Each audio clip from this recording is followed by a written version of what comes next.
On a commencé le podcast en off. Ça Ouais, fait une c'est ça. bonne C'est un vingtaine de warm-up. minutes qu'on On doit discute. dire, avant qu'on puisse faire rentrer les auditeurs dans cette discussion passionnante, il faut appuyer sur la cloche, s'abonner, mettre un pouce levé. Voilà. Oui, Très abonnez-vous. important. Ouais. Sinon, si vous ne le faites pas, en fait, on le sait, on vous voit et ça bug. On va vous choper. Sans déconner. Non, mais pour de vrai, hein. On discutait en off, donc Pascal il fait pas mal de boulot stratégique pour des boîtes. Et puis là, il n'a pas remarqué, mais il a dépassé les modèles de LLM, de ChatGPT, de Gemini les plus intelligents. Je suis Il n'en pas a sûr. plus besoin. Non, non, non, je peux plus bosser si j'ai plus d'IA. Mais ce que j'ai remarqué, c'est que quand même, c'est hyper utile. En fait, c'est une force multiplicatrice, c'est-à-dire ça n'ajoute rien, mais ça multiplie ce que tu sais déjà faire ou ce que tu connais déjà. Et ça te permet simplement d'aller beaucoup plus vite et de creuser beaucoup plus, de challenger les choses beaucoup mieux. Mais à la fin, il faut quand même reprendre un stylo. Je peux montrer, hein, on n'arrivera pas à lire, mais c'est une stratégie de ouf. Et en fait, ça tient sur une page A4, c'est écrit au stylo, chaque mot est pesé, pensé, il a un sens. Et en fait, l'IA, ben, elle n'arrive pas à ce niveau de détail, de craft, de c'est pas à ce point-là. Donc en fait, quand c'est quelque chose que tu connais bien, en fait, tu arrives à t'appuyer sur l'IA pour challenger. Par exemple, je lui ai dit hier, donc les auditeurs connaissent sûrement le livre de Peter Thiel, Zero to One. Mais tu prends quelqu'un qui a incroyablement bien réussi ou qui a une pensée stratégique intéressante, ou si tu fais une stratégie marketing, par exemple, moi je te dis souvent qu'il est Seth Godin. Oui, C'est un auteur américain qui dit des tas de trucs hyper pertinents en fait. Et tu lui dis qu'il est Seth Godin, puis qu'il doit critiquer en fait ta stratégie marketing. Et puis waouh, il te sort des choses qui sont intéressantes. Maintenant, c'est pas parce qu'il te dit, voilà, il y a une faiblesse ici que tu peux pas intégrer ça et puis te dire, bah non, en fait, il se trompe parce qu'il voit pas l'avenir. C'est quand on fait une stratégie, c'est pas pour les 3 minutes qui suivent, c'est pour les 3, 7, 12 ans qui viennent. Donc, il faut un peu anticiper les choses, les mouvements du monde, puis ça, c'est pas stocké dans les LLM. Donc, c'est très, très bien de s'appuyer sur les LLM, mais c'est vraiment une force multiplicatrice de ce que vous savez déjà faire. C'est ouais. pas juste une addition. Mais moi, j'utilise Gemini, ChatGPT en mode deep research, les deux en parallèle, notebook LM, c'est de la folie. Je n'en utilise pas plus parce qu'il y a un moment où toi, tu utilises Grok, hein, c'est juste? Ouais, moi j'utilise T'es à fond avec Grok. beaucoup de Gemini. Mhm, ChatGPT, j'utilise plus. mhm. Et puis Grok, ouais, je trouve qu'il est un peu plus critique que justement Gemini. J'ai l'impression que c'est la même chose avec ChatGPT, qu'il est trop, ils ont trop d'empathie. En fait, Alors, ils se challenge pas. ouais. Si tu lui demandes pas d'être challenging, bah, par exemple, je te disais avant off, j'étais en train de faire un peu de recherche sur Apple Mhm, et son intelligence artificielle. Et puis, bah, on voit qu'ils ont pas en gros, pas forcément une super bonne intelligence artificielle. Ils n'ont pas de LLM non plus. Donc, mhm. ils te permettent d'utiliser OpenAI, ChatGPT d'OpenAI, mais Gemini me disait oui, ils sont pas mal, machin, nanani, nanana. Alors que si tu regardes la majorité des experts, ils te disent vraiment ils sont en retard et que c'est très très faible. Donc, si tu veux vraiment apprendre des choses, tu es obligé enfin, aller sur Grok, c'est quand même plus intéressant, je trouve. Alors, c'est peut-être que par défaut, il est un peu plus challengeant, mais si tu demandes à Gemini d'être critique, il l'est, hein, crois-moi qu'il peut être saignant. C'est simplement, à mon avis, que c'est un paramètre qui, dans la vraie vie, quand tu parles à un humain, en fait, il veut en général que tu lui dises qu'il est beau, qu'il est intelligent et qu'il est génial. C'est vrai. La vérité, c'est que bon, mais en fait, on n'aime pas trop en fait être challengé. C'est pas vrai. Quand quelqu'un vient puis te dit ouais, c'est super ce que tu as fait, mais tu gagneras jamais un centime. T'es là, ça fait mal, ça pique, même si c'est vrai.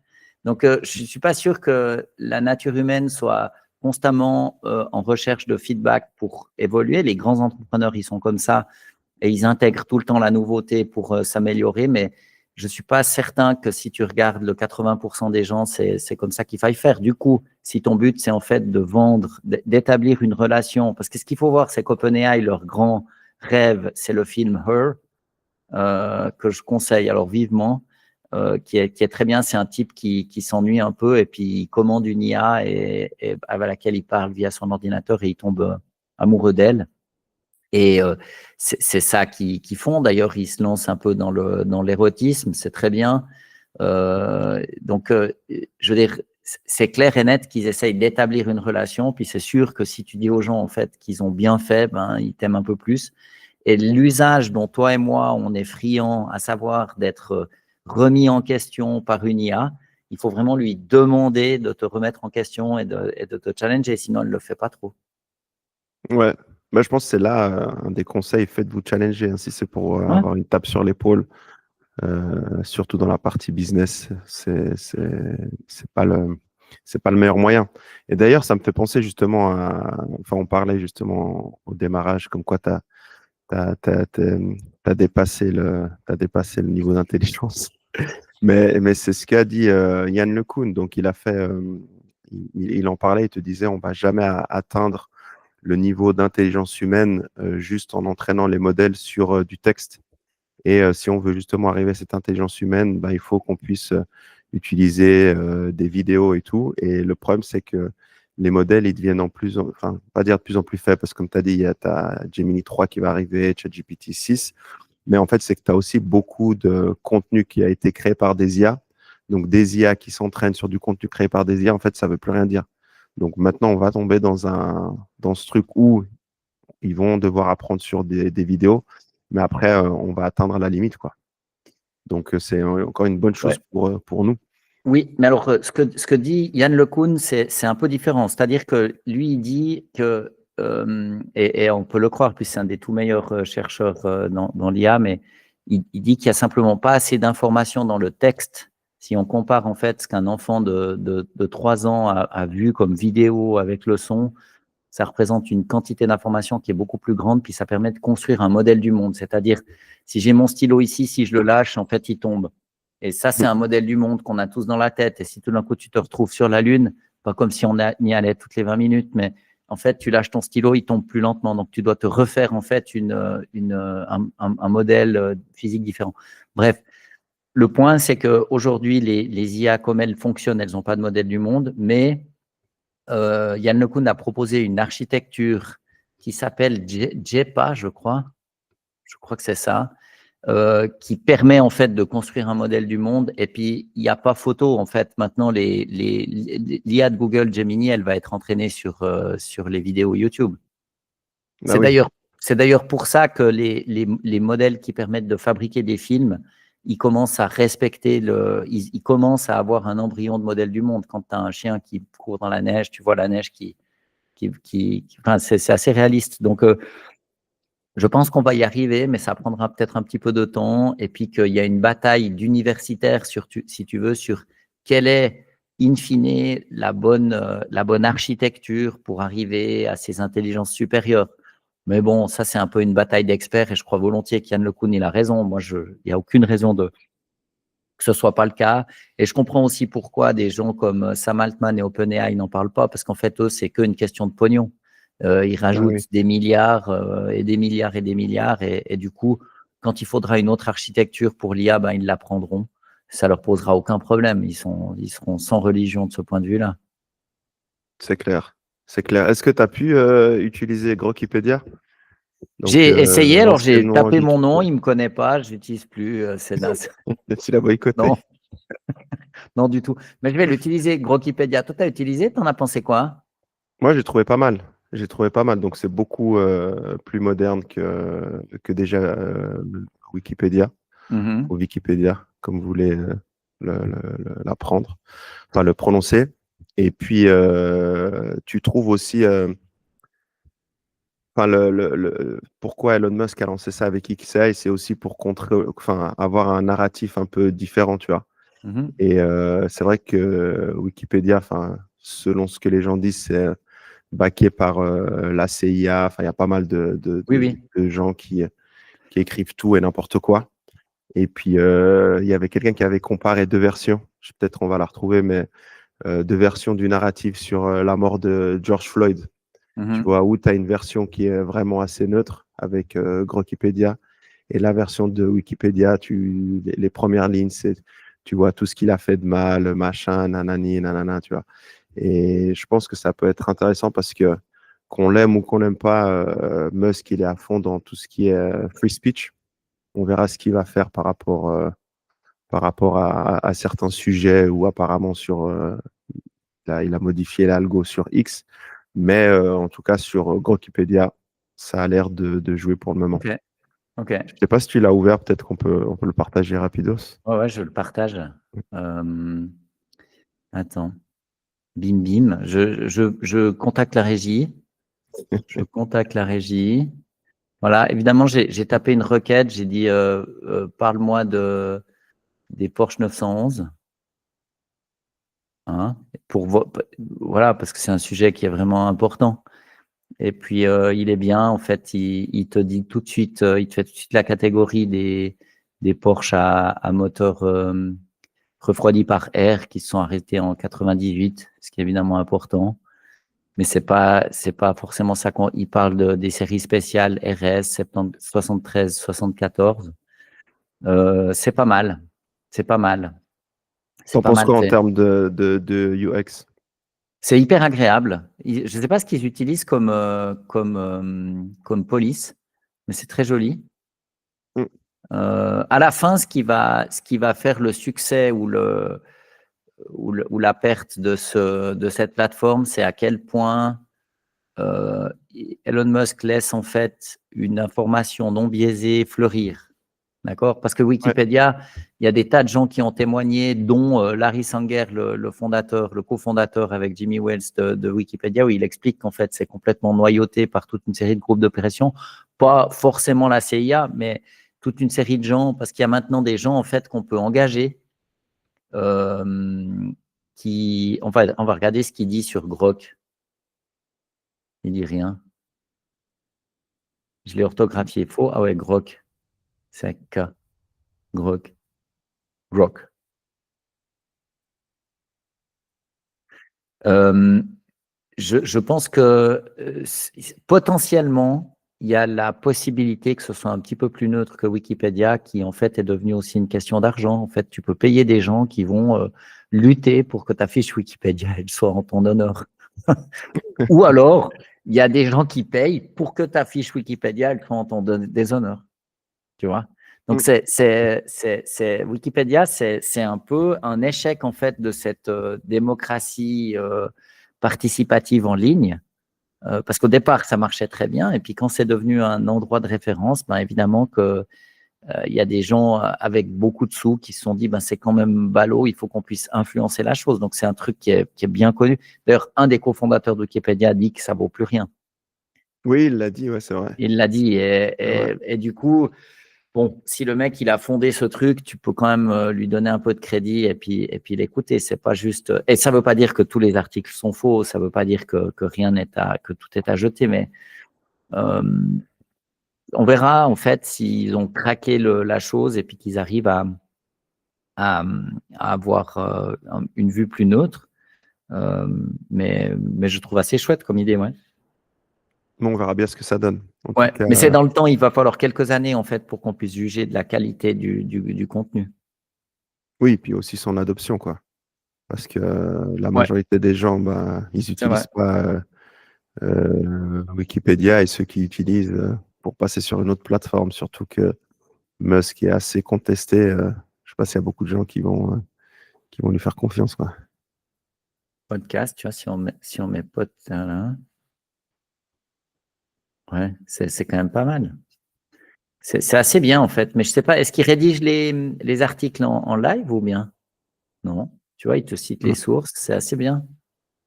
Ça a l'air d'être assez bien fait, mais je pense qu'il faudra regarder en fait à terme.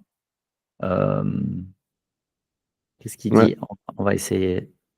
Euh, Ce qui est drôle, c'est que XAI y est pensé, mais pas Google, en fait. Tu vois, ils auraient pu avoir un truc qui vienne au-dessus de. Bon, il y a la version AI de Google. Je ne sais pas si elle t'a été proposée. Oui, je l'ai. Tu l'as? Mais enfin, ils sont pas sortis un produit. C'est super bien intégré dans C'est pas mal, ta hein? page, quoi. C'est pas mal. Ouais. À mon avis, ça va plus ou moins remplacer ce gros Wikipédia. Tu penses? Ouais, on passe à l'encyclopédie dynamique, en fait. Ah, peut-être tu peux nous repartager le AI mode, hein. C'est vrai qu'il est super similaire en termes de design. Moi, je sais pas, j'ai toujours mon écran noir, mais toi, il te propose quoi en blanc, le background? Ouais. Je l'ai, alors je le propose, je le partage, hein. De nouveau, cette régie un peu lente, on s'en excuse auprès des. Non, elle est bonne, la régie. Elle a bien Hein? progressé et tout, là. Depuis le webinar qu'on a fait, Ouais. franchement, zéro problème technique et tout. Meet AI Mode. Donc voilà, donc c'est bienvenue chez Google. Qu'est-ce qu'on a comme question? Je vais la faire en anglais, ça sera mieux, mais Tu as des suggestions en bas. what is the best? On s'intéresse aux choses importantes.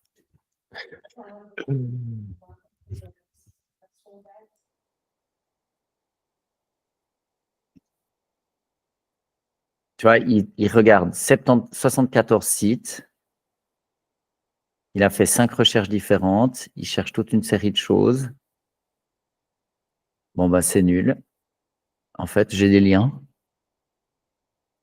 Ouais, généralement, il te propose, il te donne une Il m'a réponse rien déjà. dit. Ben, on est déçus là. On est très déçus. Please answer the question.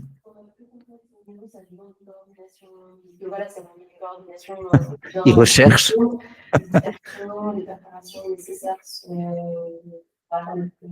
Ouais, si tu mets juste un mot et tout, moi j'ai tapé Grok et puis ça m'a donné une explication et tout, quoi. Donc,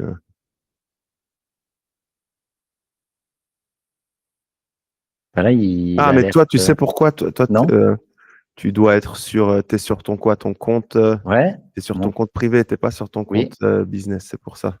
Je suis sur mon compte business là. Ah ouais? Ouais. Bon, ben voilà, on n'y est pas encore, Parce que, quoi. attends, je te montre, moi, Ouais, la vas-y, réponse vas-y. que j'ai. On est au tac. Attends, je vais lancer mon compte privé pour voir si c'est autrement. Tu vois, moi, j'ai juste tapé Grok. Ouais. Et ensuite, voilà ce que j'obtiens, quoi. Bon, tu as tous les Ah, liens à droite. voilà. Et Ah, puis bah, toi, après, tu as. voilà. Mais moi, j'ai du mal à l'utiliser. Attends. Parce que moi, je connais Sundar Pichai, c'est pour ça. Ouais. C'est ça. Toi, t'es copain. Voilà. C'est ça la différence. Mais en gros, il faut vous y mettre, quoi. Mais En oui. gros, il faut vous y mettre. Google étant le numéro 1. Grok, c'est bien pour la partie challenging. Et puis, bon, ChatGPT, Pascal l'utilise encore. Je pense que ça a toujours de la valeur. J'ai annulé l'abonnement. Ok. Tu dis quel abonnement? Celui à $200, le PhD? Ouais. Je paye plus, en fait. Tu payes plus rien du tout. Non. Ouais. Je trouve qu'il est moins bon. ChatGPT, je le trouve un tout petit peu meilleur pour faire de très belles formulations, pour bien écrire, si tu veux. Il est un petit peu plus suave et sensuel, dira-t-on. Mais en fait, ben voilà, je le trouve moins bon pour réfléchir que Gemini. En tout cas, la version payante. Et puis, ouais, je trouve que la suite de Google avec Notebook LM, Gemini, l'intégration dans les différents produits qu'ils ont, c'est hyper agréable. Donc, en fait, j'ai remarqué que j'utilisais plus OpenAI, quoi. Mais, Ouais. mais ce serait à voir. Il faudrait en permanence benchmarker toutes ces IA parce que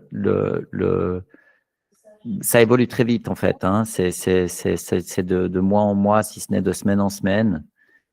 L'autre chose aussi que je trouve très agréable avec l'IA de Google, c'est que la multimodalité est mieux intégrée. C'est-à-dire que pour le texte purement, ChatGPT, d'ailleurs, tout est dans le titre, hein, ChatGPT, c'est pour causer, il est un tout petit peu meilleur. Mais pour ce qui est du raisonnement, de la production d'images, de la compréhension d'images, par exemple, ChatGPT, si tu fais une photo avec ton téléphone, Gemini, donc l'IA de Google, si tu fais une photo avec ton téléphone, tu lui donnes à digérer, il le fait. Par exemple, des fois, moi, je fais des dessins un peu à la main avec une écriture manuscrite pour faire une stratégie, puis il reprend ça et il imite mon écriture manuscrite pour faire évoluer le truc. C'est dingo. C'est vraiment dingue. Je trouve ça bluffant. Mais après c'est vrai que, mis à part si tu fais certains types de documents, comme on parlait de la stratégie, tu as quand même un surplus de performance. Je veux dire, 90%, 90% des gens qui utilisent ChatGPT, ils n'utilisent pas son full potentiel. Donc maintenant qu'ils nous sortent des versions Oui, 6, 3, machin, c'est vrai. c'est bon, quoi, tu vois. C'est vrai. Donc peut-être on va voir ce que se fera en next. Et c'est peut-être où on se focalise beaucoup sur le LLM. On a vu la grosse news qui est tombée, comme quoi, malheureusement pour Amazon va licencier jusqu'à 30 000 personnes. C'est énorme. Et enfin, ces boîtes, ça veut dire que si elles le font actuellement, c'est qu'elles sont prêtes et elles ont commencé à changer leur process, automatiser un maximum de choses avec la robotique et tout depuis plusieurs mois, voire plusieurs années aussi, hein. Oui, c'est vrai. Non, c'est vrai. Juste avant qu'on passe à ce sujet-là, je me suis connecté avec mon compte privé et là, il me répond avec une synthèse, effectivement. Ouais. Tu vois, il me fait une synthèse. Je sais pas pourquoi dans l'autre, il ne fait pas ça. Alors, il me parle en allemand. Ce qui est OK, j'accepte la confusion. Ça, c'est aussi un des trucs qui marche mieux avec Google, c'est qu'en fait, tu peux passer d'une langue à l'autre de manière plus fluide. Ouais. Allemand, français, anglais. Moi, je suis un peu entre ces trois. Mais avec Google, c'est un peu plus fluide de passer de l'un à l'autre. Mais de temps en temps, il pense que tu es allemand, ou tout d'un coup, il pense que tu es francophone, tout d'un coup, il pense que tu es anglais, tu sais pas. Il a une espèce de parti pris. Bon, alors, qu'est-ce que tu en penses sur cette histoire d'Amazon? Après, je balancerai d'autres chiffres parce que c'est un bain de sang. Si tu veux, ça commence parce qu'en fait, pourquoi ça commence chez Amazon? Alors, on a vu des espèces de théories comme quoi ils devaient licencier des gens pour prouver que l'IA, ça marchait et tout. J'y crois pas une seconde. Ils vont pas se mettre en péril pour une news, d'autant plus que Amazon a un track record d'avoir toujours fait ce qui était juste pour la compagnie et pas simplement faire plaisir aux investisseurs. On rappelle que pendant 10 ans, ils ont présenté des pertes. Ils n'ont pas gagné d'argent en disant que ce serait pour plus tard et ça a été pour plus tard. Donc, on peut quand même leur laisser le crédit qu'ils ont jusqu'à maintenant, en tout cas, fait preuve de bon sens quant à la direction qu'ils choisissaient d'emprunter.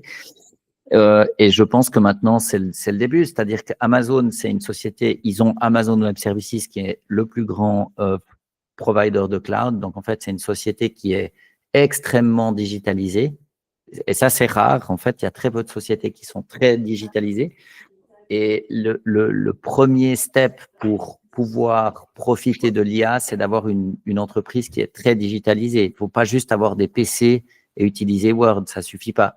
Il faut avoir une culture digitale, il faut avoir des outils, il faut avoir des process en place qui soient compatibles. Il faut construire ça digital native à partir du digital. Et en fait, Amazon, à l'évidence, ils ont inventé le concept, donc ils le sont.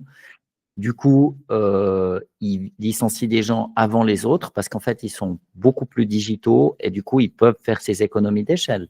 Et que la première manière de faire un gain avec l'IA, c'est effectivement de supprimer des postes et ils vont augmenter leur profitabilité. Point. Et 30 000 licenciements, c'est quand même pas rien, hein. Est-ce qu'il y a une version qui sort, en fait, qui dit comme quoi ils avaient besoin de cash? Ça me paraît un peu bizarre, hein, Non, parce mais qu'Amazon, ils ont déjà assez de cash, ils ont dit pour acheter des GPU, en fait. ouais. Non, mais j'y crois pas une seconde. Tu penses pas que c'est lié à ça? Ils disent, Non, non. ils ont dit il y a un nouveau boss maintenant, c'est le GPU CapEx. J'y crois pas. J'y crois pas parce que ça, ce serait un. Déjà, ils peuvent emprunter ce qu'ils veulent. Ensuite, ils font un profit net qui est de 10 à 20 milliards par quarter. Alors, on va dire, si on dit, allez, on dit 20 milliards, un quarter, 21 milliards, un quarter, c'est 3 mois, ça veut dire qu'ils font un profit de 7 000 millions par mois. Ouais, c'est Alors, énorme. quand tu fais un profit de… Mais même si tu divises ça par 2, 3 000 millions par mois de profit, tu n'as pas de problème de cash. Ouais. Tu vois.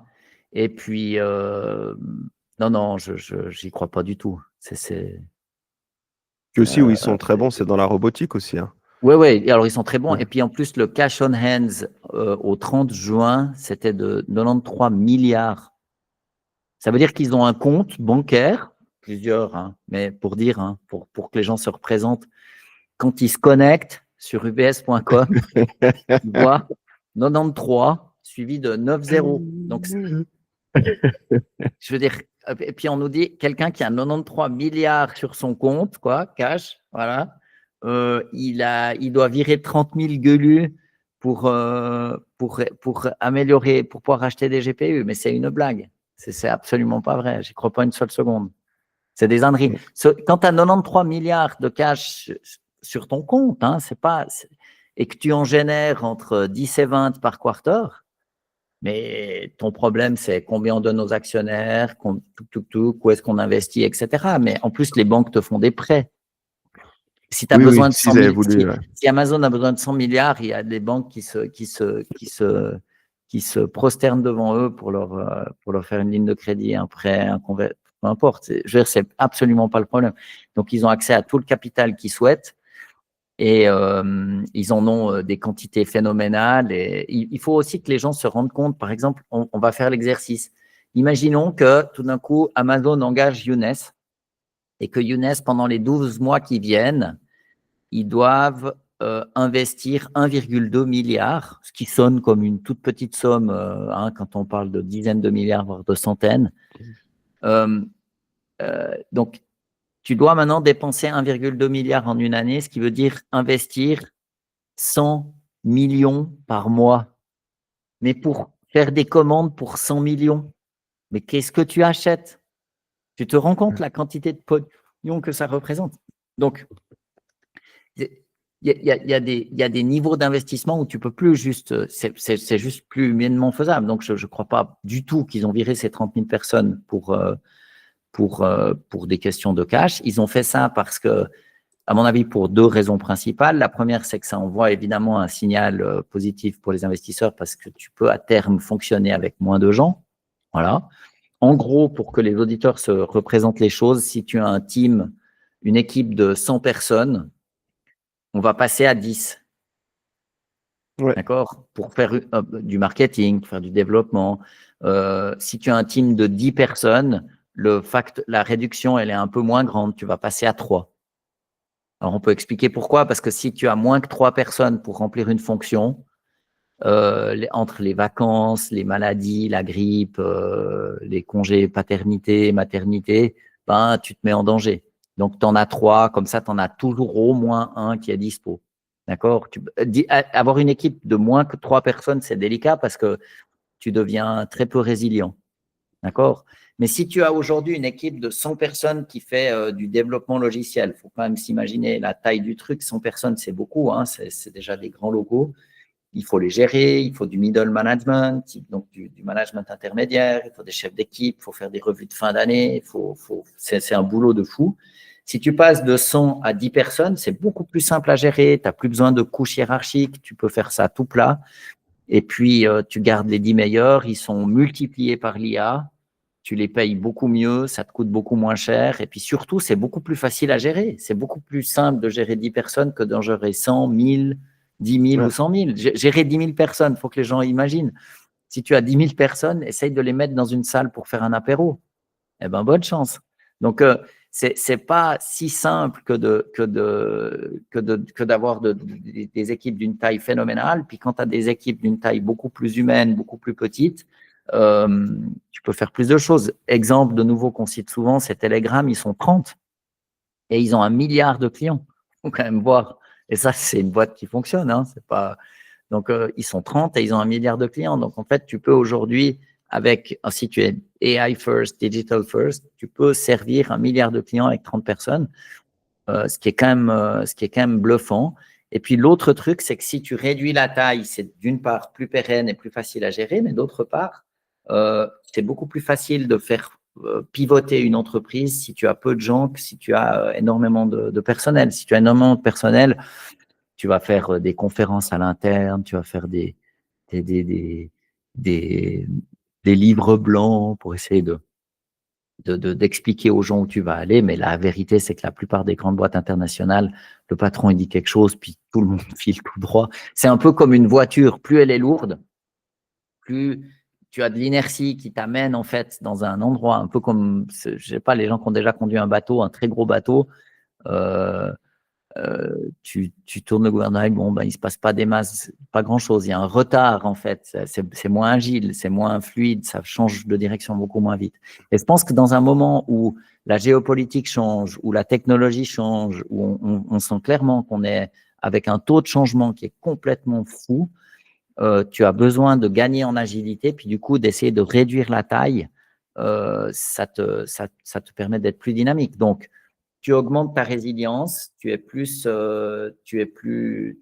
prêt à t'adapter à un monde qui change très vite.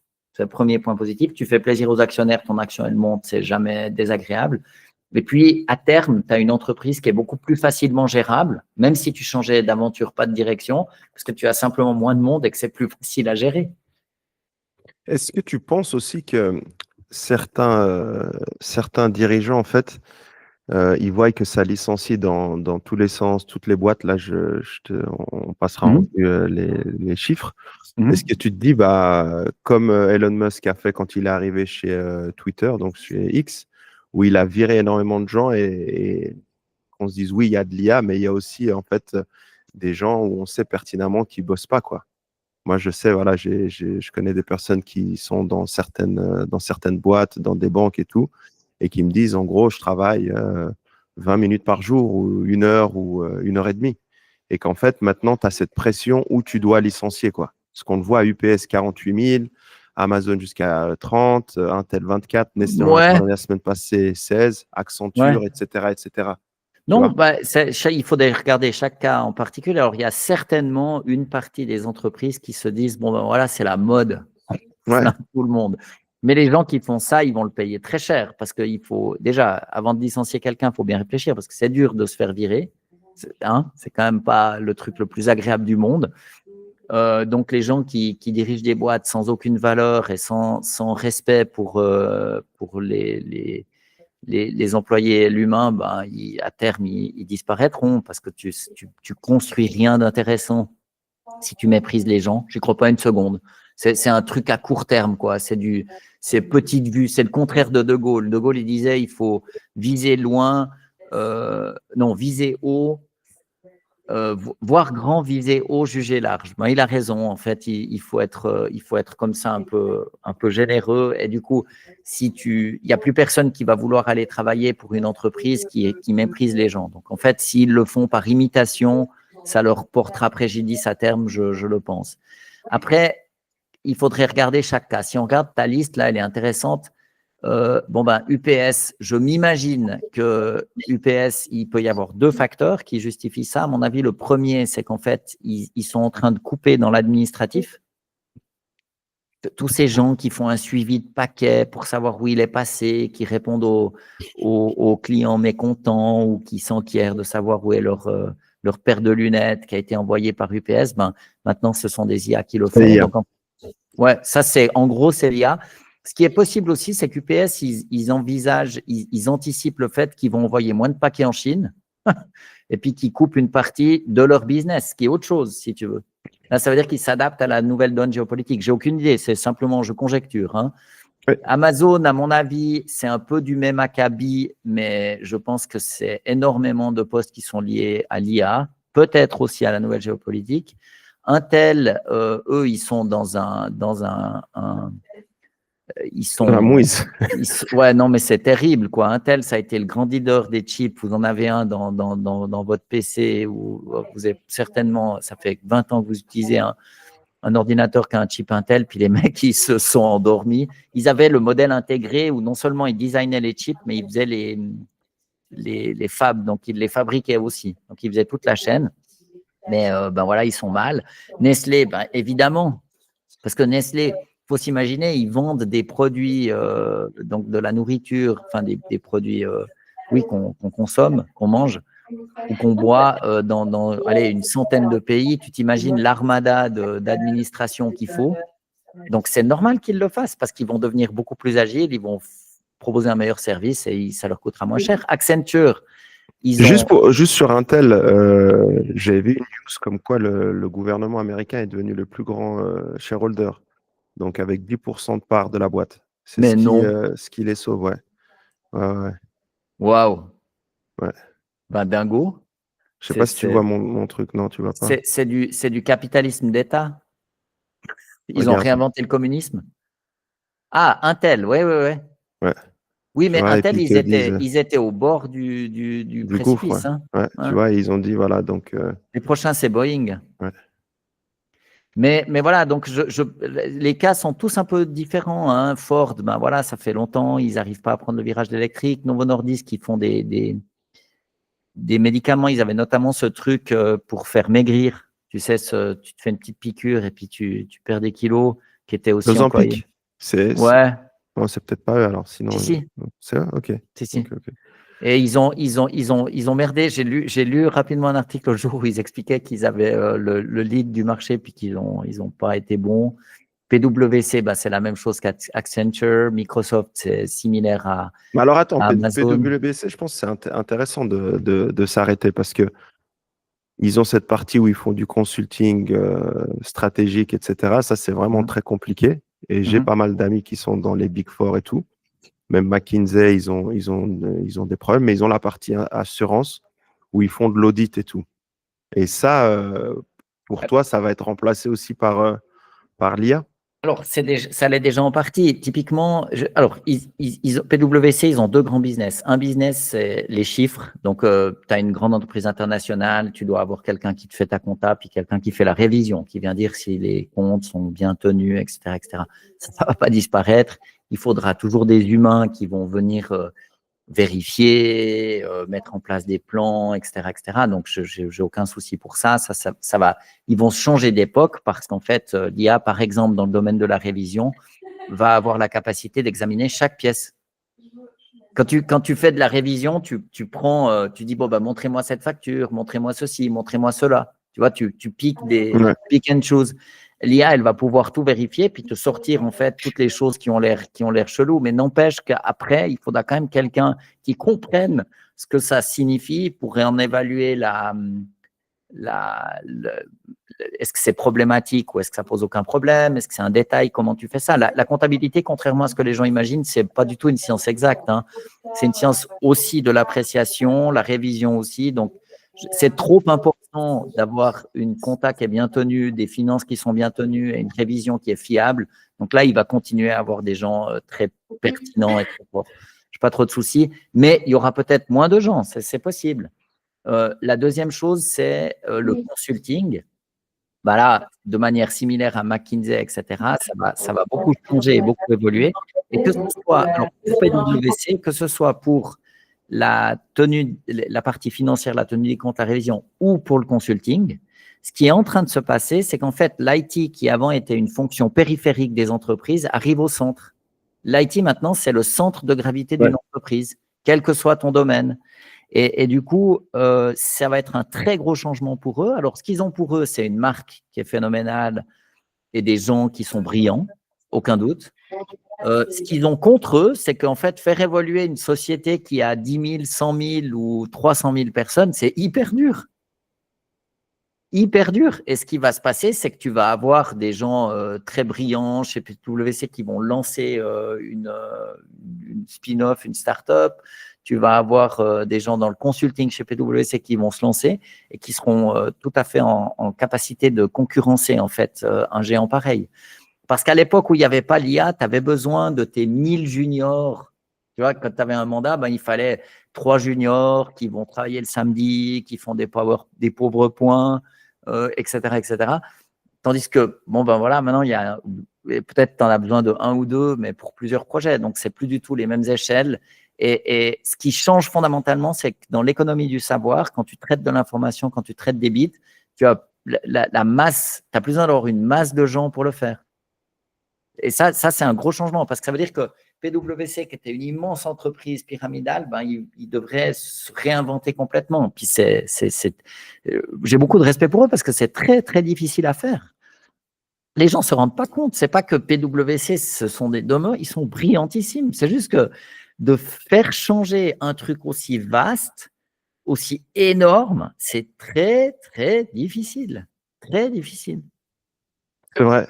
Et d'ailleurs, il y a une étude qui est sortie enfin, sur l'IA qui disait comme quoi, ça c'est pour la Suisse, hein, mais je pense dans le monde entier, ça doit être pareil à peu près. C'est que avec les bons outils, des employés gagnent jusqu'à 2 heures de temps par jour. Et ça, c'est énorme. C'est Oui, énorme. oui, Hein. c'est Donc, ce qu'on peut énormissime, voir aussi. mais le gain de productivité, il est plus grand encore, parce que si tu économises 2 heures dans une journée de 8 heures, tu ne travailles pas pendant 8 heures. Non. Hein, tu travailles, allez, mettons 4 heures. C'est déjà pas mal. Hein. Ça dépend le type de job, bien sûr. Si tu es au support technique, c'est plus, etc., etc. Mais on va En dire, gros, ouais. moi, je pense que c'est beaucoup plus que ça. Sur une tâche, ce que les études montrent, c'est que sur une tâche particulière, tu gagnes entre 60 et 70% du temps. Et en même temps, tu as un gain en qualité. Donc, tu fais mieux pour à peu près 2 fois plus vite. Ça, dans la pratique, c'est ce qui se passe. Mais évidemment qu'un employé humain, il va aussi aller prendre un café, il va dire bonjour à son nouveau collègue, il va faire une réunion où il y a tout un aspect social, où on se synchronise, on se redit qu'on va apprendre d'un mandat qui ne s'est pas bien passé, etc., etc. Donc, il y a des tas de choses que tu fais en plus. Tu ne passes pas 8 heures à produire du contenu, n'est-ce pas? Donc oui, 20% de gain, c'est à minima ce que tu constates. Et il y a évidemment un enjeu parce qu'il faut apprendre à les utiliser, ces IA. Hein. Ce n'est pas juste que tu balances un logiciel puis que ça va tout seul. Je pense qu'on a fait le tour là-dessus. Le seul point encore peut-être intéressant, c'est ces Meta, mais ça on en avait parlé aussi, les 600 employés. Et eux, ils sont dans l'IA. Donc, c'est quand même gros. Mais moi, la question que je te poserais, c'est que ça fait énormément de gens qui vont se retrouver sur le marché de l'emploi. Et c'est quand même une catastrophe. Hein. On en parle, les boîtes. C'est terrible. Voilà. Et puis pour les gens qui se font virer, c'est abominable. C'est ultra dur. En gros, on te dit, bon, ben voilà, bim, ciao. C'est affreux. Il y a beaucoup de difficultés humaines et il faut être tout à fait solidaire avec ces gens. Maintenant, le seul conseil qu'on puisse leur donner, c'est formez-vous sur l'IA, adoptez l'IA, rejoignez une boîte qui met l'IA au centre, qui a des processus, qui a un IT hyper solide. Sinon, c'est clair que ça va vous arriver. L'autre chose, c'est un truc que Scott Galloway dit qui est assez vrai, c'est qu'en fait, quand vous vous faites virer, c'est pas personnel. Et je pense qu'il faut essayer de ne pas le prendre trop personnellement, même si en fait, c'est facile à dire plus qu'à faire. Mais la réalité, c'est qu'on est si on prend 30 000 pieds d'altitude et beaucoup de recul, en fait, on est dans un moment de très fort changement. Ce qui veut dire que si vous êtes un peu proactif, vous aurez aussi l'occasion d'améliorer les choses. Il faut le voir comme ça. Je bascule sur une autre news qui est toujours liée, justement à l'emploi. On a vu ça, tac, comme quoi au UK, donc en Angleterre, tu as eu 1,2 million de fraîchement diplômées personnes. Et en gros, il n'y a que 17 000 emplois. Ça fait flipper, quoi. C'est quand même quelque chose de… C'est la même chose, mais à l'autre bout du tuyau. Quand on parle de 30 000 licenciements chez Amazon, en fait, c'est des gens qui sont déjà en emploi. Et puis, c'est pour les nouveaux diplômés, ils ont un peu plus de mal. Donc, en fait, il faut ne pas hésiter à se lancer comme entrepreneur, ne pas s'endetter si vous faites des études. Oui, c'est vrai, Ça, ça. c'est aussi un immense problème aux États-Unis, parce qu'aux États-Unis, pour faire des études, tu t'endettes, donc tu commences ta vie professionnelle avec 200 ou 300 000 francs de dette, c'est quand même un peu rude, puis du coup, tu dois te mettre à rembourser, hein, c'est quand même… je veux dire, 200 000 francs de dette, si vous remboursez 1000 francs par mois, ça fait 200 mois. Allez, 10 ans. C'est long, hein. C'est long. Ouais. Mais moi, ce qui me frappe, c'est que c'est vrai, hein, Amazon, tu t'en parlais, je sais plus combien c'était de milliards et tout, et que on sait que voilà, aux États-Unis, tu es tenu par la loi de maximiser la shareholder value, mais tu te dis dans l'absolu, virer 30 000 personnes alors que tu as encore les moyens de les payer, Ouais, c'est quand même mais, chaud et éthiquement parlant. ouais, mais bon, maintenant, alors prenons le truc à l'envers. On va dire que maintenant, toi, tu vis à Genève, tu payes des impôts à Genève. OK. Il y a un peu trop de chômage, l'État engage tous ces gens. Ouais. Je sais pas, tu prends ça comment? Tu veux continuer à payer beaucoup d'impôts pour leur fournir un salaire? Je sais pas. C'est- Je sais pas. Quand c'est les autres qui payent, ça va. En gros, si c'est le porte-monnaie d'Amazon, on se dit, ben oui, ils ont qu'à les garder, en fait, c'est complètement demeuré. Ouais, mais si maintenant c'est toi qui payes parce que tu es citoyen, regarde en fait la situation dans laquelle est la France, où en fait il y a un taux de prélèvement qui est très élevé et un pourcentage du PIB qui est fort dans la fonction publique, c'est pas non plus idéal.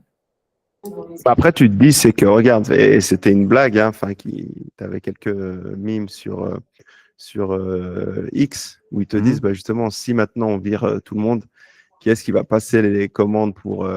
Je suis d'accord, mais je pense que ce qui va se passer, c'est qu'en fait, il va y avoir un recentrage sur les atomes. On revient avec ce distinguo, les bits, c'est l'information, et les atomes, tout ce qui est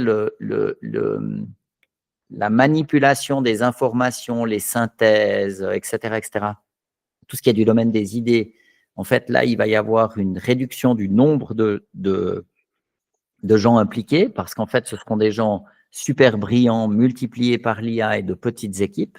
D'accord? Donc, il y a beaucoup moins de jobs de bureau, si on veut. Et il va y avoir beaucoup plus de jobs liés aux atomes, par exemple, poser des panneaux solaires, je sais pas, faire des sculptures en bois, vendre du savon sur les marchés, être coiffeur. Non, mais si les gens, ils ont moins d'argent. Non, parce que En fait, ce qu'il faudrait faire, je suis d'accord avec toi, se rapprocher de l'atome, mais ça veut dire qu'il faudrait arrêter de passer des commandes à la Chine et rapatrier tout ce qui est usine, comme tu avais du savoir-faire en France, comme on a eu la chance de garder avec les montres en Suisse. En fait, il faudrait que tu recommences à fabriquer tes t-shirts, tes jeans, tes baskets ici, quoi, si tu veux avoir des jobs. Ouais, mais c'est pas aussi simple. Il y a une entreprise en Valais, en Suisse, qui fait des machines à tricoter pour le luxe. Ça s'appelle, comment ça s'appelle? Singer, je sais plus, le nom m'échappe. Super boîte. En fait, ils font des machines à tricoter industrielles, typiquement pour faire des pulls pour Prada, par exemple. D'accord? Donc des pulls. OK.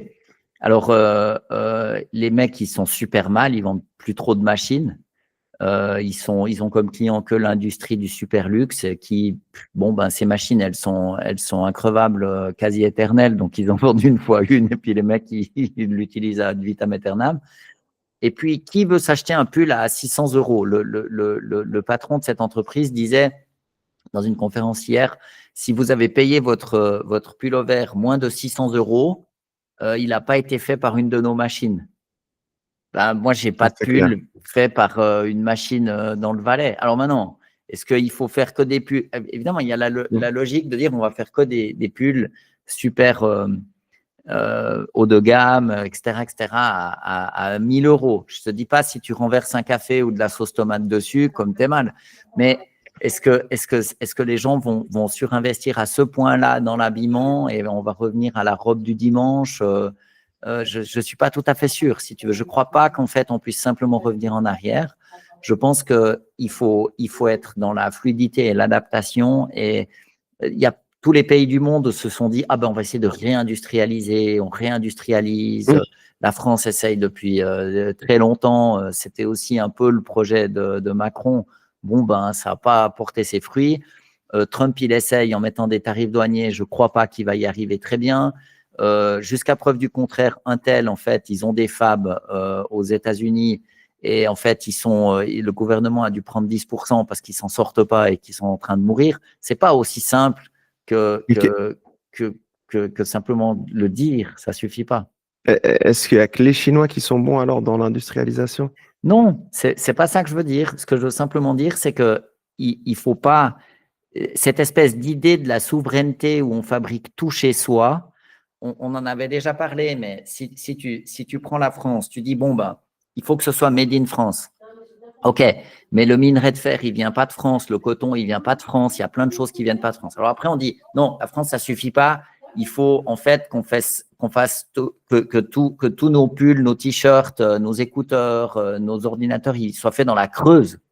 C'est vivre la Creuse libre et indépendante. Ben, ça marche plus. Et en fait, les échanges commerciaux à toutes les échelles sont toujours quelque chose de souhaitable. C'est un point, c'est tout. Et je pense que ce qui s'est passé avec la désindustrialisation, c'est que les usines, ça pue. C'est pour ça qu'on n'en a plus en Europe. C'est parce que, en fait, c'est pas forcément un travail très intéressant, ça pollue. L'exemple qu'on peut donner, c'est les terres rares. C'est tirer une balle dans le pied, en gros. Ben oui et non. En vouloir garder on se tire les une balle dans le services, le pied. travail tertiaire, ce qui est Ouais, sexy et on tout. peut pas faire que du tertiaire. Il faut toute la chaîne. Il faut du primaire, du secondaire et du tertiaire. Il faut les trois. Et nous, on a fait les beaux gosses. On a dit, ouais, c'est bon, on fait du tertiaire. Mais si on prend une autre transition historique intéressante, si tu regardes l'agriculture, en fait, il y a 2 siècles, tu avais plus de 50% des gens, même c'était quasiment 3/4, des gens qui travaillaient dans les champs. Les campagnes étaient peuplées de gens qui, avec leurs mains ou leurs pioches, cultivaient les champs. Maintenant, quand tu te promènes en campagne, tu vois plus personne. Il n'y a que des tracteurs. Donc, ça a été mécanisé. Il y a donc plus de jobs dans les champs. Ben, je sais pas, il faudrait discuter avec les gens qui étaient tout le temps dans les champs à se tordre le corps je suis pas sûr que pour eux ce soit un grand drame. Donc, il faut voir qu'il n'y a pas de retour en arrière. Cette espèce d'idée qu'en fait, on va revenir en arrière, elle est fausse. Je pense qu'il faut faire un team-up avec la Chine et les pays asiatiques parce que c'est maintenant là-bas qui est le centre de gravité de l'économie mondiale. Bon, il faut que l'Europe s'habitue à l'idée qu'elle peut plus se poser en donneuse de leçons comme ça. Voilà, c'est comme ça. Et il faut se remettre à faire, mais il faut avoir un équilibre entre les. On peut pas tout laisser dans les services. C'est ça la leçon. Excuse-moi, je te coupe, mais est-ce qu'on a les compétences aussi techniques pour pouvoir faire? Parce que si tu regardes Foxconn, en Chine, ils fabriquent 500 000 smartphones par jour. Tu vois? Oui, mais on n'est pas obligé d'être dans tous les marchés. Si on prend l'exemple de la Suisse, qui est une petite économie, enfin une grande économie, mais pour un nombre assez limité d'habitants, 8 à 9 millions, il y a encore toute l'industrie horlogère, il y a un vrai savoir-faire, il y a une capacité à faire, il y a toute la pharma, il y a une industrie bancaire qui est importante, il y a les traders qui sont à Genève, il y a quand même beaucoup de choses. Et en fait, il faut avoir une économie diversifiée qui soit dynamique. Moi, je ne pense pas du tout qu'il faut trop que la Suisse se lie à l'Europe. Il faut qu'elle continue à tirer la langue avec le franc fort et puis à s'améliorer, à se digitaliser, à adopter l'IA. Il faut être intelligent, collaborant. Il faut collaborer avec d'autres zones géographiques, d'autres entreprises. Il ne faut pas avoir peur de ça. Puis, il faut se concentrer sur les parties où soi-même, on peut avoir une vraie valeur ajoutée. Mais il faut pas avoir peur de mettre les mains dans le cambouis et de faire les choses. Il faut revenir à une économie plus équilibrée. Ouais, mais après, tu as ce trade-off aussi. Moi, je suis 100% d'accord avec toi. Si on pouvait rapatrier les jobs et puis choisir certaines industries, mais après, il faut que ça vienne des patrons aussi. Et tu as ce problème de marge aussi. Ouais, l'exemple des machines à tricoter avec les pulls à plus de 600 €. Hein, moi, je ne sais pas. Si maintenant on dit qu'en France, il n'y a plus que des pulls à 700 € qui sont disponibles, on part beaucoup de pulls. Il va falloir bien choisir la couleur. Tu vois? Ben oui, c'est comme ça. c'est pas Yaka Faucon. Comme disait Bakri, les gens se lèvent pas le matin pour polluer parce qu'ils ont envie de tuer les marmottes. Les gens n'achètent pas des pulls bon marché parce qu'ils pensent qu'il faut que ce soit fabriqué pas cher à l'autre bout du monde. Ils font pas exprès. Ils sont dans un système et bien sûr, moi je suis pas tellement d'accord sur le fait qu'il faille mettre la pression sur le consommateur final. Je pense que c'est un peu une bêtise. C'est vraiment tout un système qui est à repenser. Puis les chefs d'entreprise, en fait, ils font ce qui va fonctionner. Oui. Tu vois, typiquement une entreprise comme Felco qui fait des sécateurs pour les vignes, là, clic-clic, des pinces à sectionner, donc des sécateurs pour couper les vignes. Ils explorent des marchés comme j'entendais l'autre jour pour tailler les ongles des moutons ou un truc comme ça. Tu vois. Donc voilà, ils font des lames. C'est une espèce de micro-niche, quoi. C'est le sécateur pour vignes, etc. Ils sont partout dans le monde. Il y a même des gens qui se tatouent Felco. Pour dire comme ils sont dingos, quoi. C'est fou. J'étais en train de regarder sur le site de l'Organisation mondiale du travail et ils te disent en 2024, il y a un déficit mondial d'emploi, donc on ne sait pas à peu près le nombre de licenciements, mais dans la tech, au niveau mondial, c'est à peu près 150 000 personnes. Ils ont dit un déficit mondial d'emploi autour de 400 millions de personnes. Bah, c'est énorme. C'est-à-dire là, avec l'IA, vraiment, si on le fait, enfin, s'ils le font, lapsus. Attends, juste avant qu'on parte avec l'IA, je monte juste parce qu'on va me dire non, les gens se tatouent pas des sécateurs, mais si. Attendez, je me mets en lien avec la régie. Voilà, il y a des gens qui se tatouent des sécateurs sur le bras. Donc, Felco qui fait des sécateurs, ils ont une communauté de fans parce que leurs sécateurs sont tellement bien que les gars se tatouent des sécateurs. C'est quand même quelque chose. On peut dire que ça montre qu'il est possible, même en Suisse, de s'en sortir et puis de trouver une niche. Là, on voit plus d'exemples. Hein, un sécateur avec des flammes. Voilà. Là, on est sur une vraie communauté engagée. D'où l'expression skin in the game. Ouais, c'est ça. Mais excuse-moi, je t'ai interrompu sauvagement. Non, mais tu as bien fait. C'était juste pour voilà, l'Organisation mondiale du travail te dit qu'il y a un déficit en 2024 de 400 millions d'emplois en fait. Donc là, avec l'IA, si ça se poursuit, on va facilement arriver aux 600, 700 millions assez rapidement. Il faudrait peut-être prier pour que les PME, elles n'adoptent pas l'IA. Je pense pas. Je pense qu'en fait, les entreprises qui n'adoptent pas l'IA, elles seront simplement moins compétitives et qu'elles vont péricliter. Si tu as 10 employés là avec l'IA, tu te retrouves à 4, mais au moins tu as toujours 4. Tandis que si tu n'utilises pas l'IA, tu es mort. Quoi. Ou alors, tu gardes tes 10 employés, tu conquiers de nouveaux marchés, tu développes de nouveaux produits, tu trouves plus de clients. C'est aussi une approche qui est possible. Ça dépend de l'âge que tu as, du jus que tu as, de l'envie que tu as de grandir. Le tout au plus grand, ce n'est pas forcément toujours la bonne solution. Mais je pense que se dire non, mais nous, on ne va pas adopter l'IA, comme ça, on sera moins performant. C'est une très bonne stratégie. Et puis, il faut aussi voir qu'il y aura si ça se trouve, à mon avis, il y aura un rééquilibrage vers les atomes, le lien avec la personne, tous les services qui sont liés à la réparation, au reconditionnement, etc., etc. Donc, imaginons la société où le 3/4 des gens étaient agriculteurs. La vibe, elle devait être très différente.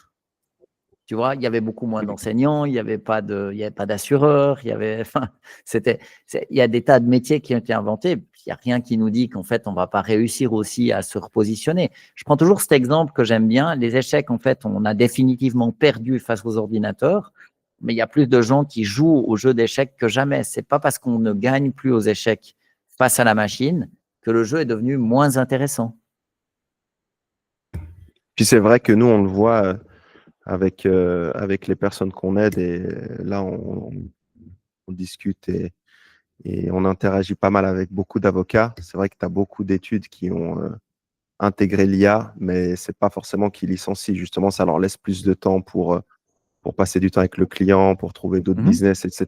bien sûr. Et il y en a aussi qui, voilà, quand on leur fait gagner 2-3 heures par jour, eh ben, ils vont passer plus de temps avec leur Et oui. famille, au sport, et ils retrouvent une vie normale.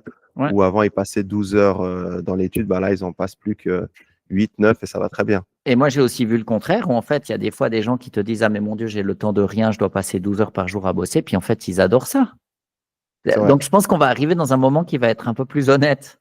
Oui, Si tu veux travailler 12 heures par jour, fais-le, mais ne cherche pas d'excuses. ne dis pas que Ouais, ouais, là, tu as des outils pour te permettre de c'est ça, réduire ton temps c'est de ça. travail. Kiffe ta life, On va rester là-dessus, c'est une jolie note positive. c'est bien. Donc, si vous êtes touché par des licenciements, force à vous. Si Force, vous avez besoin de conseils, d'aide pour vous mettre à l'IA ou quoi que ce soit, écrivez-nous, ça nous fera plaisir de donner un petit coup de main. trop cool. Et abonnez-vous. Ciao Younes. Oui, la cloche, la cloche. Ciao. Bye.